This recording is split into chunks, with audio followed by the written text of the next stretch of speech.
This will be obvious later, but my mom never told me any of these stories. Edie would have, but Mom didn't like bringing up the past. Though, when we adopted a stray kitten, she was the one who named it Molly. I spent a lot of time in Great-Grandma Edie's room.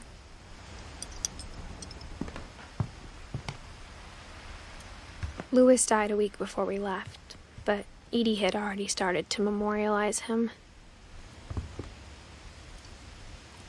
Her room was like a museum. For 500 years, the Finches have been famous throughout Norway for their fortune and misfortune. Odin Finch buries the latest victims of the family curse, his wife Ingeborg and their newborn son, Johan. On January 7th, 1937, he set sail with his family and his house, hoping to leave the curse behind. But 40-foot waves off the coast of Washington send the house and Odin to the bottom of the sea. Odin's daughter Edie, with husband Sven and baby Molly, step ashore on their new home, Orcas Island. Odin Finch is the first to be buried in the new family cemetery. His daughter Edie is already dreaming of a new Finch house.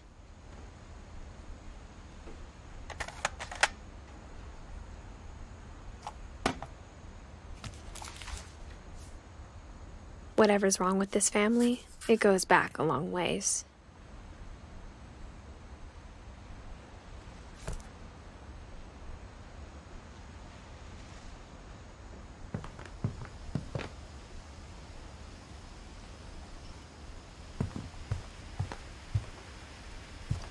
Edie gave a big interview about a mole man living under the Finch house.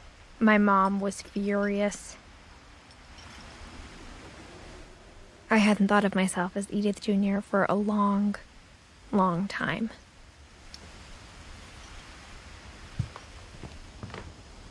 When Edie told people Sven was killed by a dragon, she could also have said he was building a dragon-shaped slide that collapsed. She could have, but she didn't.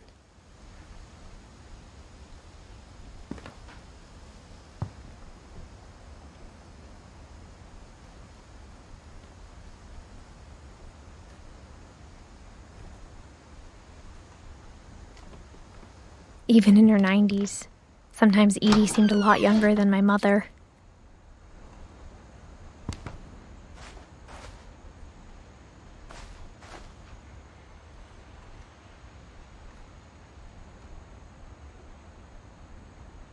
The only trace Grandpa Sam's first wife Kay left on the house was the pink bathroom. It was a pretty big trace.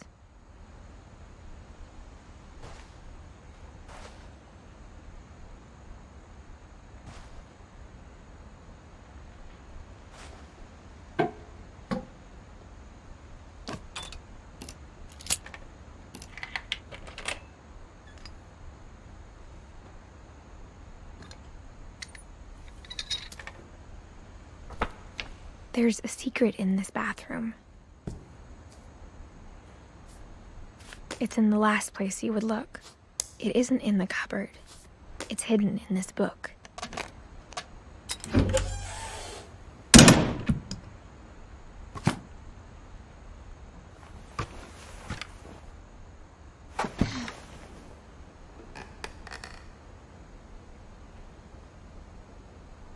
Sven gave Sam an old camera he'd refurbished. He never put it down.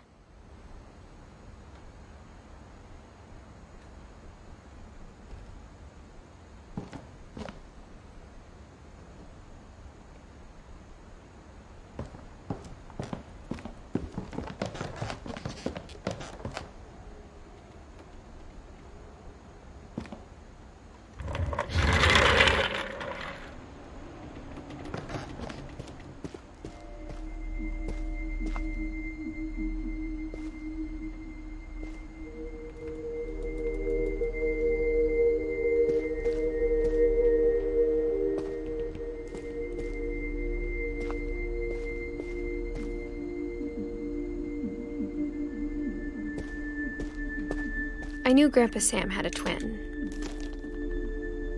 and that he never talked about him.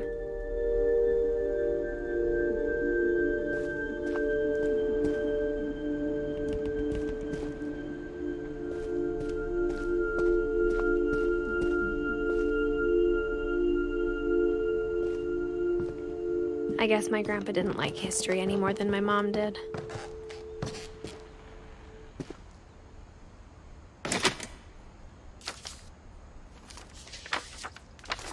How I Want to Remember My Brother by Sam Finch. The thing I remember is that when he made up his mind, that was it.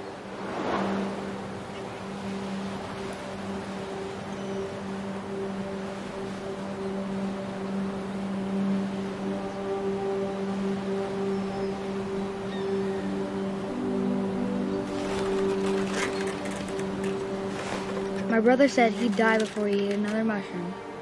And he did. At Barbara's funeral, we swore he'd never be afraid again.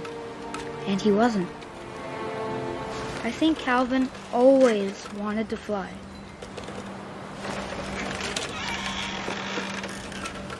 Sam, coming! Dinner's ready! Coming! But that day, he finally made up his mind to do it. I told him going around was impossible. Maybe if I hadn't said that.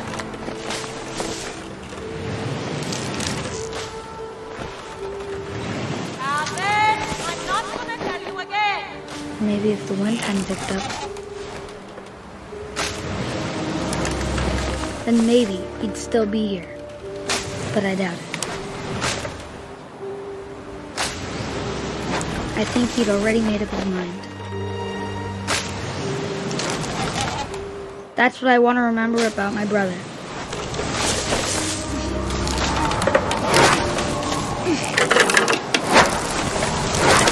The day he made up his mind to fly. And he did.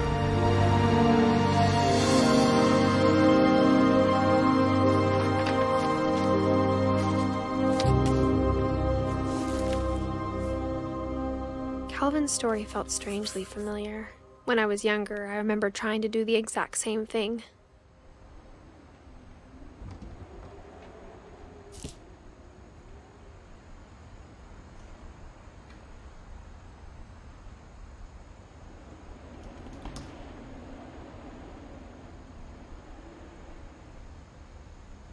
After the funeral, Edie roped off Calvin's half of the room.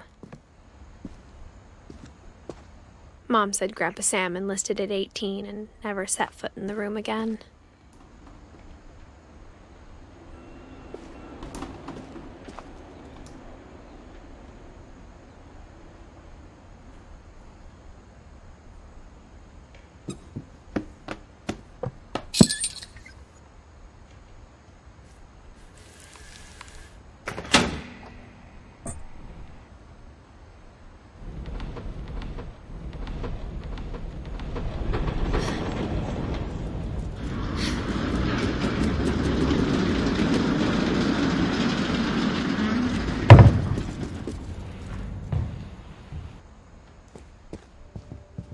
The passages were a pretty tight fit. They'd obviously been built for smaller hands and bellies.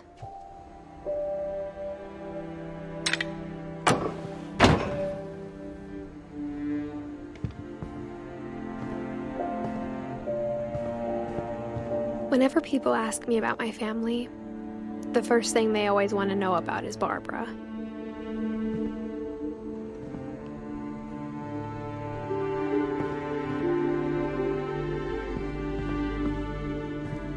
Mom must have locked the third floor stairs on the night we left.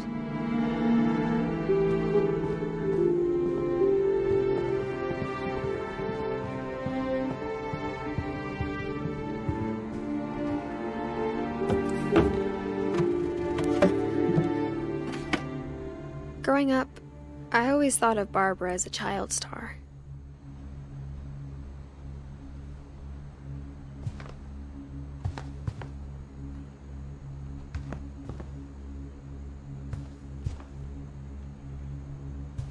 I never thought about how hard it must have been for her afterwards.